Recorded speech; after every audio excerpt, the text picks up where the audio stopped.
Hi అండి. Welcome to Sri kitchen. ఈరోజు మన కిచెన్‌లో బ్యాచిలర్ స్టైల్ పప్పుని చూపిస్తున్నానండి. ముందుగా ఒక కుక్కర్‌లో పప్పు తీసుకోండి. ఇలా తీసుకున్న పప్పుని బాగా వాష్ చేసి పక్కన పెట్టుకోండి. నేను 1 కప్ పప్పు తీసుకున్నానండి. 1 కప్ పప్పుకి 1 కప్ వాటర్ అయితే సరిపోతుందండి.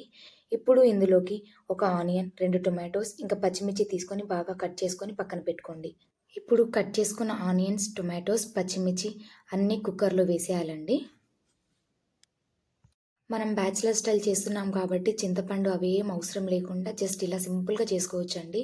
ఇప్పుడు ఇందులోకి కొద్దిగా పసుపు, వెల్లుల్లి, సాల్ట్, ఇంకా 1 టేబుల్ స్పూన్ ఆయిల్ వేసి లిడ్ పెట్టేసేయండి. ఈ ప్రాసెస్ మొత్తం లో ఫ్లేమ్‌లోనే చేయాలండి. లో ఫ్లేమ్‌లో చేస్తే బాగా కుక్ అవుతుంది పప్పు. స్టవ్ ఆపేసి బాగా మెతుక్కోండి.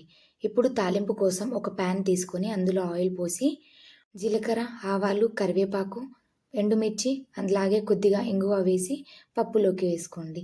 అంతే అండి. ఇంకా సర్వ్